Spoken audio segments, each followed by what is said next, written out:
3월 20일 목요일 아침 말씀 마가복음 13장 28절에서 37절 마지막 때를 준비하는 자세라는 제목을 가지고 말씀을 살펴보도록 하겠습니다. 한번 따라하겠습니다. 마지막 때를 준비하는 자세. 예수님께서는 이제 마지막 때를 얘기하고 계시면서 여러 가지 우리에게 이제 그때를 어떻게 우리가 준비하고 맞이할지, 그리고 항상 끝이 있다는 것, 그리고 그 안에서 주님께서 우리의 믿음들을 돕는다는 것, 그날을 감하게 하실 거라는 것, 그래서 우리는 주님과의 관계, 교제에 집중하며 살아야 한다는 것들을 이야기하면서 오늘도 이제 더 비유로 그 부분들을 더 명확하게 하고 있습니다. 28절에 보면 무화과 가지가 연하여지고 잎사귀를 내면 여름이 가까운 줄 아나니, 뭐 쉬운 얘기죠. 잎사귀가 떨어지면 가을이 오는 거고, 그렇죠? 개나리가 피면 봄이 오는 거고, 뭐 그렇지 않겠어요? 태풍이 올라오면 여름인 거고, 그 얘기예요. 명확하잖아요.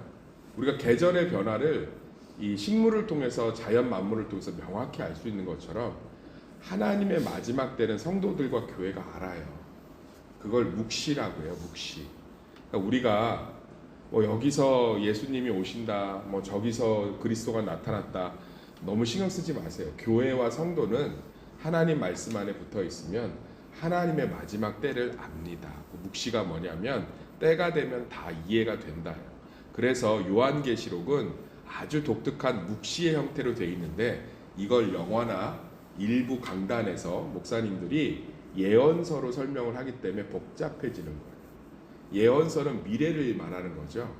요한계시록은 예언서가 아니라 묵시예요. 묵시. 묵시는 자물쇠로 잠겨있다 이 뜻이에요. 그러니까 하나님의 때가 되면 그게 해석을 굳이 하지 않아도 말탄자가 무엇이며 가증한 것이 쓴다는 게 무엇이며 666이 무엇인지 교회가 알아요. 여기서 예수님이 얘기하셨죠. 예수님이. 그러니까 예수님이 얘기하셨는데 자꾸 그걸 가지고 위기를 조장하고 긴장감을 주고, 그러니까 두 부류로 나뉘잖아요. 소수의 광신적 집단이 돼서 정말 긴장감을 갖고 살아가는 사람들과 대부분의 크리스찬들은 말세에 대한 관념을 아예 잊어버린 채 내 마음대로 살잖아요. 기독교는 합리적이라니까요. 예수님도 얼마나 합리적이, 세상의 질서를 만드신 분, 국가를 만드시고 법 체계를 만드신 분이 하나님이신 줄 믿습니다. 얼마나 합리적이에요. 써 있잖아요. 이거 우리 문화에서 했으면 그렇겠죠. 야, 홍시가 여물면은 가을이 왔지, 겨울이 이제 문턱이지. 우리 뭐 입춘, 뭐 동지, 뭐 이런 거 있잖아요. 그것처럼 마지막 때가 되면 알아. 너무 걱정하지 마, 이 얘기죠. 마지막 때가 되면 아이고 예수님 오시겠구나 안다는 거예요. 그러니까 아는 가운데 이런 것들이 일어나면 인자가 곧 문 앞에 진짜 오시겠구나. 그러면서 준비하라는 거예요, 항상. 그런데 이 일이 언제 일어나냐? 이 세대가 지나가기 전에 일어나리라. 30절 읽어보면 내가 진실로 너희에게 말하노니 이 세대가 지나가기 전에 이 일이 다 일어나리라. 제가 얘기했잖아요. 예수님 이미 이 세대, 예수님의 세대는 한참 지났잖아요. 2000년 전이니까. 그럼 이게 무슨 말이지? 제가 얘기했잖아요. 예수님의 종말, 예수님의 마지막 때는 우리 삶 가운데 또는 전체적으로, 결론적으로 항상 우리 역사 가운데 일어나는 일이에요. 그러니까 무슨 얘기냐면 일어났어요. 한 세대가 가기 전에. 예수님의 성전이 완전히 또 회파되고 정말 하나님의 은혜 가운데 그런 일들이 벌어졌잖아요. 그러니까 실제로 이런 일들이 역사 가운데도 벌어지고 우리 삶 가운데도 벌어지고 완전한 심판 가운데도 벌어지는 거예요. 그래서 우리는 하나님의 말씀을 항상 나에게 적용도 하고 또 전체적인 관점으로 보기도 하면서 주님의 말씀들을 항상 묵상해야 되는 줄 믿습니다. 그러면서 이제 32절 보면 그러나 그날과 그때는 아무도 모르나니 하늘에 있는 천사들도 아들도 모르고 아버지만 아시느니라. 그러니까 때가 되면 다 알 수 있다고 하면서 그때는 아무도 모른다고 하지 않고 정확한 때를 얘기하는 사람들을 조심하라는 거예요. 정확한 때를. 그러니까 우리가 대충 교회가 알게 된다는 거예요. 그때가 마지막 때다, 예수님의 때다, 이걸 아는데 뭐 이것을 정확하게 얘기하는 사람들을 좀 조심해라. 제가 이걸 우리 삶에 적용하면 뭐 다미선교회 뭐 이장님 목사 이 얘기 하는 게 아니고요. 저는 신앙이 확실한 사람들, 답이 확실한 사람들 조심하셔야 돼요. 인생의 지혜예요. 사기 안 당하시는 방법 알려드리면 뭘 확신 있게 얘기하는 사람들을 조심하시면 돼요. 네, 보장해 줄게요.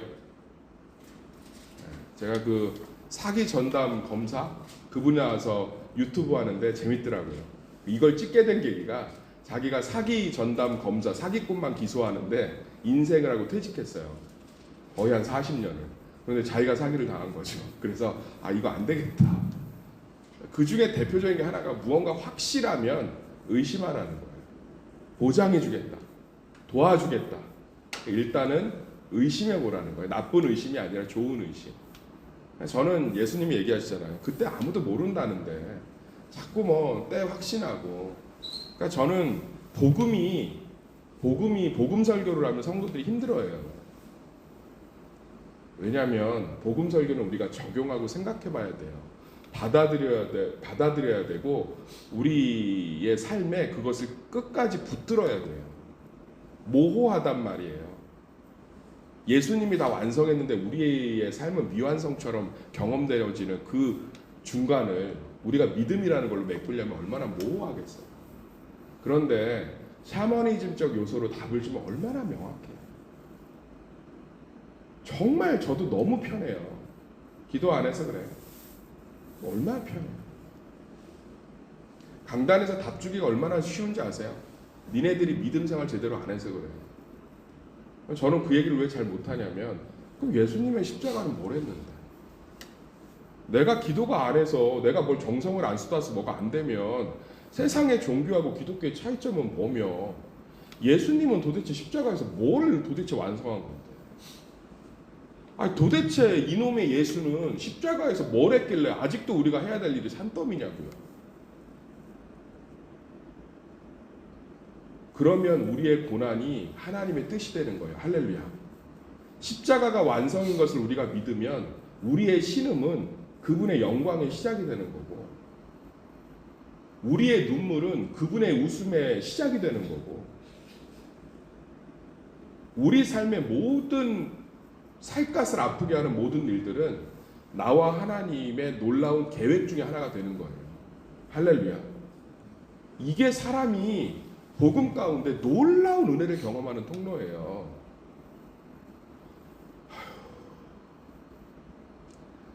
주구장창 예수님의 십자가를 입으로는 부르짖으면서 십자가를 다 끌어내려 버리잖아요.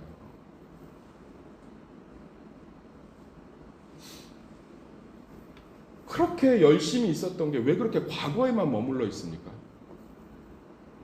뭘 그렇게 열심히 했는데 그 열심히 어떻게 과거에만 맨날 머물러 있어요?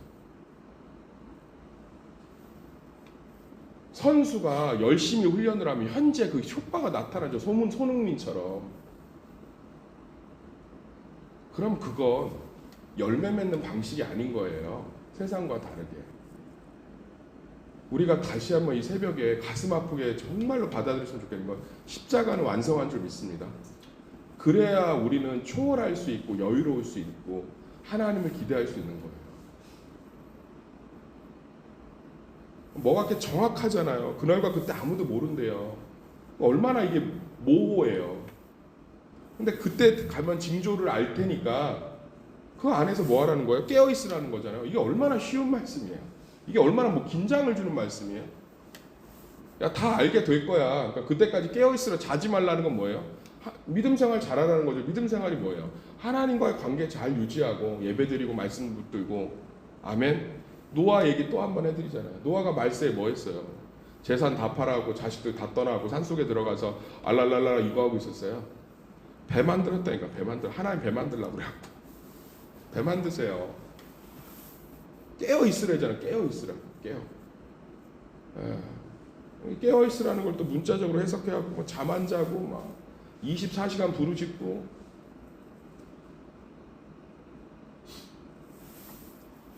그러니까 우린 뭐 하는 거예요? 깨어 있으면 돼요. 깨어 있으면 하나님과의 관계에 깨어 있다는 뜻이에요. 할렐루야. 우리 믿음 안에서 주님 말씀 날마다 묵상하면서 그분과 동행하고. 저는 말세의 징조들이 나타나도 믿는 성도들은 예배 드릴 것 같아요. 주님 안에서 큐티할 것 같고 그러면서 이제 주님 오시면 기뻐할 것 같고 우리 그렇게 매일매일 하루하루 살아가시기를 간절히 소망합니다. 그렇지만 분명히 예수님이 말씀하시죠. 36절에 읽어볼까요? 시작. 그가 호련히 와서 너희가 자는 것을 보지 않도록 하라. 그러니까 분명히 잠자는 자도 있다는 뜻이죠. 아무리 징조가 있고 때가 있어도 관심이 없는 거예요. 우리 항상 하나님의 교회와 말씀과 하나님의 뜻에 관심을 둬야 될 줄 믿습니다. 그러면 다 분별이 돼요. 다 분별이. 그런데 거기에 관심이 없으면 분별할 수가 없는 거예요. 그래서 우리는 항상 하나님의 뜻과 그 하나님이 내 안에서 무엇을 원하시는지, 우리의 기도의 대부분은 내가 원하는 걸 해주세요잖아요. 그런데 기독교의 기도는, 제가 지금 폴트립의 복음 묵상을 읽고 있는데 그 폴트립이 이런 얘기를 해요. 기독교의 기도는 하나님 나에게 무엇을 주세요가 아니라 하나님 내가 무엇을 하기 원하시나이까. 한번 제가 목회에 걸 적용한 걸 한번 나눌게요. 제가 만약에 바르지 않은 기도라면 이렇게 기도하는 거, 우리 성도들을 변화시켜 주세요. 그러면 그 기도를 하면 할수록 쟤는 왜 새벽 기도를 안 나오지? 쟤는 왜 예배를 빠지지? 하나님 변화시켜 주세요. 아무리 말씀을 가르쳐도 안 변하니까, 그러면 이제 무슨 얘기를 하게 되냐면, 니네들 그렇게 기도 생활 안 하고 말씀 생활 안 하면 저주받아, 망해, 정신 차려, 이 설교를 할 수밖에 없어요. 그런데 하나님 연약한 성도들을 제게 맡기셨는데 제가 무엇을 하는 게 하나님의 뜻입니까? 하나님께서 원하시는 것이 무엇입니까? 이 기도를 계속하게 되면 성도를 품게 되고 하나님 손에 맡겨드리게 되고 주님의 일을 함을 날마다 기뻐하게 돼요. 그러면 성령께서 그 삶을 바꿔가시는 걸 보게 된다. 놀랍지 않나요? 내 자녀에게 문제가 있어요. 하나님 이 자녀를 고쳐주세요 기도가 아니라, 이 아픔 가운데 내가 무엇을 하는 것을 주님 기뻐하십니까? 알려주세요. 내가 이 순간순간 하나님께서 무엇을 하기를 원하십니까? 주님, 답을 정해놓지 마시고요. 뭐 감사해야지, 기뻐해야지, 뭐 주입된 거 떠올리지 마시고, 그러면 성령께서 그게 성령 충만이에요. 인도함을 받는 게. 하나님이 이 아픔 가운데 탄식하길 원하시구나. 그럼 울면서 탄식하는 거죠. 왜 나만? 그 아픔 가운데 하나님이 정말 또 주시는 소망들을 붙들라고 하시면 다시 그걸 붙드는 거고. 그러니까 우리는 하나님 이 안에서 내가 무엇하는 것을 하나님이 기뻐하십니까? 라는 것에 쏟을 때 의외로 우리는 하나님의 역사와 인도, 하나님의 위로와 함께 하심을 너무 많이 경험할 수 있어요. 너무 많이. 우리 사랑하는 성도님들이 정말 하나님 내가 지금 무엇하는 것을 기뻐하십니까? 하나님의 뜻은 제 삶에 무엇입니까? 또 하나님의 뜻이 이루어지게 하소서. 하나님의 뜻이 이루어지는 시간이 되게 하소서. 그런 기도를 할 때 고난을 끌어안을 수 있고, 예수님이 하신 기도가 뭐예요? 주님 내 뜻대로 마시고 주 뜻대로 하옵소서. 하늘에 계신 우리 아버지의 뜻이 이 땅에 이루어지게 하소서. 내가 주님이 용서하신 것처럼 다른 이를 용서하게 하소서. 그분은 항상 하나님의 뜻을 구했잖아요. 저는 진짜 우리가 생명력 있는 기도를 통해서, 진짜 기도를 통해서 진짜 삶의 견고한 진들을 파해갔으면 좋겠습니다. 하나님, 주님이 기뻐하시는 뜻이 이루어지게 하소서. 주님, 제가 이 안에서, 하나님 안에서 고난당하고 있지만 주님의 뜻은 이루어지는 줄 믿습니다. 나는 절망하고 아파하고 있지만 하나님의 일하심은 한 발자국 한 발자국 나아가고 계신 줄 믿습니다. 십자가에서 죽기까지 나를 사랑하신 그 사랑이 이 고난 가운데 주님의 일하심에 제 믿음의 근거입니다. 주님의 뜻을 이루소서. 고난을 바라보는 눈빛이 완전히 달라져요. 삶을 대하는 태도가 완전히 달라집니다. 그런 자들은 기도응답을 받아도 우쭐 대지 않아요. 자랑하지 않습니다. 기도응답을 받아도 변하지 않아요. 하나님의 뜻을 구했기 때문에.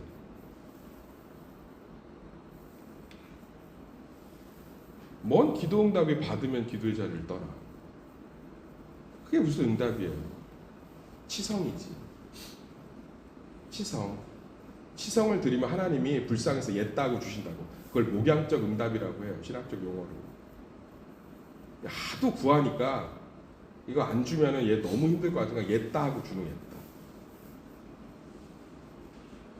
근데 그런 응답은 하나님과의 온전한 관계와 교제를 깊게 할 수 없고, 그런 교제와 관계를 깊게 하지 못하는 응답은 오히려 더 하나님과의 관계를 메마르게 해요. 메마르게 한다. 자녀가 원하는 걸 따박따박 다 주면 자녀 망치는 길이잖아. 메마르게 한다. 그래서 우리가 정말로 중요한 게, 이 아픔 가운데, 이 고난 가운데, 또는 이 사건 가운데, 이 즐거움 가운데 하나님이 주시는 것이 무엇이고, 하나님 원하시는 것이 무엇이며, 하나님 기뻐하시는 것이 무엇인지. 제가 어제도 아주 기쁜 소식을 들었어요. 아주 큰 또 이게 헌금을 하시는 분이 계셔서 아마 이번 주에 광고가 나갈 텐데, 그럴 때 제가 거기서 하나님께 구하는 건 이것을 통해서, 이 기쁨을 통해서 하나님이 원하시는 것, 하나님의 뜻이 이루어지기를. 그러면 제가 그 것들에 대해서 소유권을 주장하지 않고 하나님께 맡겨드리고, 우리 심령이 생각보다 이기적이고 내 마음대로 하고 싶어 하죠. 그 가운데서 교회에서 어떤 모임에서 결정도 마찬가지예요. 제발 하나님 아버지의 뜻과 마음을 헤아렸으면 좋겠어요. 내 이익과 유익이 아니라 나한테 이거는 불리한데, 나한테 이건 손해보는데, 내가 보기에 좋지 않은데, 언제까지 그러고 있을 거냐. 언제까지. 하나님이 기뻐하시는 마음, 하나님이 원하시는 마음, 그럴 때 우리 안에 하나님의 뜻들이 이루어지는 게 얼마나 기쁨이 되겠어요. 사랑하는 성도님들, 정말 믿음 생활의 연수가 깊어질수록 그 삶의 모습 안에서 하나님의 뜻이 더 많이 이루어지는 그런 축복을 누리시기를 예수의 이름으로 축원합니다. 그리고 그것들을 경험하시기를 진심으로 축원합니다.